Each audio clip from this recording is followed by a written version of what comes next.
सरकार के अग्निपथ योजना के खिलाफ बिहार तीसरे दिन भी जल रहा है। लखीसराय में विक्रमशिला एक्सप्रेस में आगजनी के दौरान एक व्यक्ति की मौत हो गई।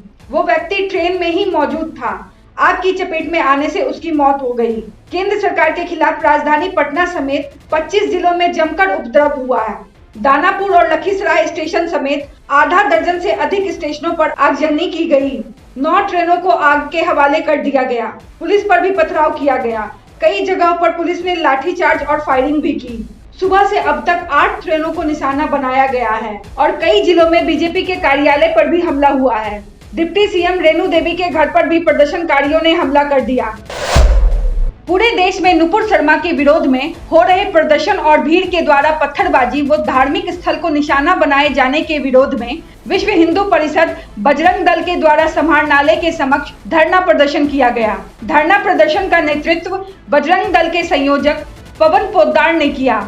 इस प्रदर्शन में दर्जनों की संख्या में विश्व हिंदू परिषद व बजरंग दल के कार्यकर्ता शामिल थे। जिला संयोजक ने नुपुर शर्मा के पक्ष में अपनी बात रखते हुए कहा कि नुपुर शर्मा के बहाने जिहादी और उन्मादी सोच रखने वाले एक विशेष समुदाय के लोग देश के माहौल को खराब करना चाहते हैं। आगे उन्होंने यूपी में शांति और उपद्रव फैलाने वाले समूह पर बुलडोजर की कार्रवाई तेज करने की मांग की है। इस मौके पर संघ के अजीत मोदी, राणा सोनी, विष्णु सांडिल सहित दर्जनों लोग उपस्थित थे। पिछले विगत कुछ दिनों से कुछ कार्यक्रमों में जिस तरह के हिंदू हनुमान जन्मोत्सव पर, रामनवमी पर जिस तरह का देश भर में पत्थरबाजी हुआ, जिसके कारण कई जगह पर कर्फ्यू लगाना पड़ा। देश में डर जैसा माहौल बनाया गया संगठनों के द्वारा, कुछ संगठनों के द्वारा, जिसका विरोध आज हम लोग यहाँ पर कर रहे हैं। जिसके कारण हम लोग सब एकत्रित होकर के हमारा मांग है, देश में जो उन्मादी संगठन है जो जिहाद फैला रहा है, वैसे संगठनों को चिन्हित कर उस पर बैंड लगाया जाए। हिंदू धर्म स्थलों को निशाना बनाया जाता है। हिंदू लोगों पर जो है उनकी दुकानों को लूटी जा रही है। तो ये धार्मिक उन्माद पूरे देश को जलाने की एक सुनियोजित योजना है, जिस पर अंकुश लगाने के लिए और हमारी तो यह मांग है कि योगी जी के बुलडोजर को और गति मिलनी चाहिए। योगी जी का बुलडोजर और तेजी से चलना चाहिए और ऐसे तत्वों पर बहुत ही सख्त कार्रवाई और करने की आवश्यकता है। ये हमारी मांग है सरकार से। कटिहार के विकास भवन सभागार में पंचायती राज संस्थाओं के नवनिर्वाचित जनप्रतिनिधियों के उन्मुखीकरण कार्यक्रम का उद्घाटन वीडियो कॉन्फ्रेंसिंग के माध्यम से माननीय मुख्यमंत्री नीतीश कुमार के द्वारा किया गया।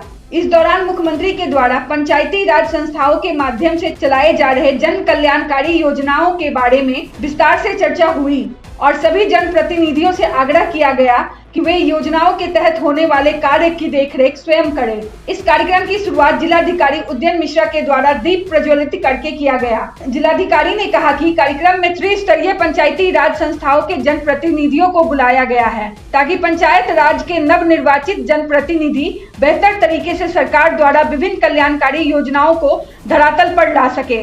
इस अवसर पर जिला परिषद उपाध्यक्ष, उप विकास आयुक्त, नगर आयुक्त, जिला परिवहन पदाधिकारी, जिला जनसंपर्क पदाधिकारी सहित अन्य अधिकारी और जिला परिषद सदस्य मौजूद थे। कटिहार के सालमारी बलिया बेलौन क्षेत्र के भौनगर पंचायत स्थित कुजीगना घाट में नाव से नदी पार करने के दौरान 18 वर्षीय युवक की मौत हो गई और मृतक का शव घटना के 24 घंटे के बाद भी बरामद नहीं हो सका है। प्रखंड प्रशासन के द्वारा शव की खोजबीन के लिए एनडीआरएफ की टीम को भी लगाया गया है, लेकिन इसके बावजूद भी शव नहीं मिल पाया है। माना जा रहा है कि महानंदा नदी के जल स्तर बढ़ने के कारण शव अपने जगह से अन्य जगह चला गया है।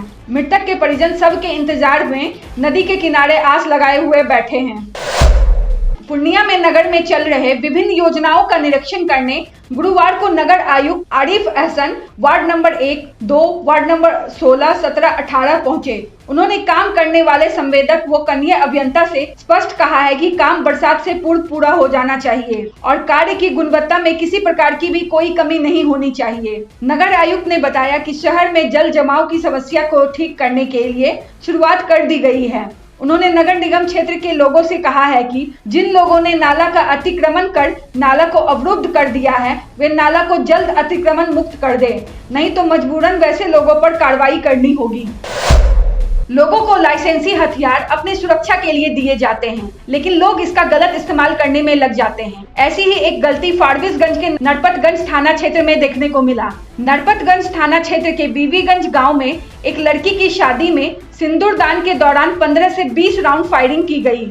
इस फायरिंग में दुल्हन की भाभी की मौके पर ही मौत हो गई, जबकि दुल्हन और दूल्हे के बहनोई समेत आधा दर्जन लोग घायल हो गए। यह घटना अहले सुबह 3 बजे की बताई जा रही है। सभी घायलों को इलाज के लिए पूर्णिया मेडिकल अस्पताल में भर्ती कराया गया है। बारात भड़गामा के खजूरी से बीबीगंज आई हुई थी और सिंदूरदान के समय लड़के के रिश्तेदार 8 से 9 की संख्या में मंडप के पास आकर हॉर्स फायरिंग करने लगे। घटना की जानकारी मिलने के बाद फारबिसगंज एसडीपीओ राम पुकार सिंह और थाना अध्यक्ष आदि घटनास्थल पर पहुंचकर छानबीन में जुट गए हैं।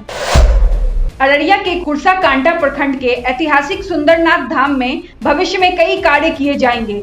इन कार्यों में नंदी महाराज का स्थानांतरण कर शिव मंदिर के मुख्य द्वार के पास स्थापित किया जाएगा और धाम में बड़ा साइलेंट जनरेटर लगाया जाएगा। सुंदरी मठ न्यास समिति के अध्यक्ष सह विधायक विजय कुमार मंडल ने कहा कि सावन पूर्णिमा से पहले यह दोनों आवश्यक कार्य कर लिया जाएगा। उन्होंने कहा कि जनरेटर रखने के लिए जल्द ही पक्का घर बना लिया जाएगा। भागलपुर के नौगछिया में गंगा व कोसी नदी तबाही मचा रही है। दर्जनों गांव में कटाव हो रहे हैं, जिस कारण लोगों के बीच भय का माहौल बना हुआ है। रंगड़ा प्रखंड के मदरौनी, जहांगीरपुर, बैसी, कोरचक्का, सुकचा में कटाव हो रहा है। सबसे ज्यादा खराब स्थिति जहांगीरपुर बैसी की है। वहां काफी तेजी से कटाव हो रहा है। गांव के लोगों का कहना है कि कटाव निरोधी कार्य में काफी अनियमितता हुई है, जिस कारण कटाव निरोधी कार्य के बाद भी काफी तेजी से कटाव हो रहा है। कटाव की सूचना जल संसाधन विभाग के पदाधिकारियों को भेजी गई है, लेकिन अभी तक कोई भी देखने नहीं पहुंचा है। कटाव का खतरा गांव पर मंडरा रहा है। अगर कटाव नहीं रोका गया तो कई लोगों के घर नदी में विलीन हो जाएंगे। जी, जिस वक्त बाढ़ आता है उसी बार फ्लड फाइटिंग का आता है जल संसाधन विभाग से आदमी कि ये कर देंगे वो कर देंगे, लेकिन उससे पहले किसी भी जी नहीं, कोई तैयारी नहीं। बहुत ही मेरा घर कट रहा है। जहांगीरपुर बेसिस का कोई सुविधा नहीं सरकार जी दे रहा है। मंत्री लोग आते हैं, बोरा गिरा देता है, नदी में सब कोसी में दहा जाता है। 6-7 दिन से गिर रहा है। पहले 4 साल बौकी था, उतनी पानी कम था, उतनी नहीं कुछ किया। भागलपुर में बिहार कृषि विश्वविद्यालय सबौर के सभागार में 22वीं प्रसार परिषद की 2 दिवसीय बैठक आयोजित की गई। इस बैठक में पिछले 6 महीने के दौरान विश्वविद्यालय के प्रसार निदेशालय द्वारा किए गए कार्यों पर चर्चा की गई और उपलब्धियां गिनाई गई। साथ ही खरीफ 2022 के लिए किसान उपयोगी कार्य योजना पर भी विचार मंथन हुआ। इस कार्यक्रम की अध्यक्षता बिहार कृषि विश्वविद्यालय के कुलपति डॉक्टर अरुण कुमार कर रहे थे। उन्होंने बैठक के दौरान सभी डीन, डायरेक्टर और विभाग के अध्यक्षों को कई तरह के दिशा निर्देश भी दिए। इस कार्यक्रम में अतिथि के रूप में आमंत्रित सरदार वल्लभ भाई पटेल कृषि विश्वविद्यालय एवं प्रौद्योगिकी मेरठ के पूर्व निदेशक doctor Om Prakash Singh, international rice research institute के शिक्षा हेड डॉक्टर गोपेश तिवारी और वाराणसी के निदेशक डॉक्टर सुधांशु सिंह उपस्थित थे। 22वीं बैठक है, जिसमें हम लोग अपने कृषि के जो प्रसार कार्यक्रम हैं उनको किस तरह किसानों तक पहुंचाया गया, और उसके लिए 2 एक्सपर्ट जो कि नेशनल और हमारे इंटरनेशनल लेवल के हैं उनको हमने नामित किया है। अंतर्राष्ट्रीय धान अनुसंधान केंद्र का जो साउथ एशिया का पहला सेंटर बनारस में बना, और ये हमारे मुख्यालय के बाद दुनिया का एकमात्र सेंटर है। और ईरी दुनिया के 17 देशों में काम ऑफिस है, जबकि और इस दुनिया की लगभग आधी वैरायटी पूरे विश्व की धान की वो हमारे द्वारा ही निकाली गई है या विकसित की गई है। और बहुत ही अच्छे तरीके से अभी वीसी साहब ने बताया कि कैसे बाढ़ और सुखाड़ को सहने वाली नई किस्में विकसित की गई हैं, जिसमें कि सबौर संपन्न का एक जिक्र किया। इसमें भी मूल रूप से जो रिसर्च है और जो सहभागिता है वो ईरी की, और मेरी पीएचडी इसी सबवन पे है। दरभंगा में नुपुर शर्मा की गिरफ्तारी की मांग को लेकर गुरुवार को दोपहर के 2 बजे से सदर थाना क्षेत्र के जीवच घाट स्थित दरभंगा सकड़ी NH 57 को जाम कर लोगों ने हंगामा किया, जिससे NH के दोनों ओर बड़ी छोटी गाड़ियों की लंबी कतार लग गई। इस कारण सामान्य यात्रियों को काफी परेशानियों का सामना करना पड़ा। लोगों ने परेशान होकर इसकी जानकारी पुलिस को दी। जानकारी के बाद सदर थाना पुलिस घटनास्थल पर पहुंचकर प्रदर्शन कर रहे लोगों को काफी समझा बुझाकर जाम हटवाया। हमारा वीडियो अगर आपको अच्छा लगा हो तो आप हमारे वीडियो को शेयर करें, लाइक करें, हमारे चैनल को सब्सक्राइब जरूर करें। धन्यवाद।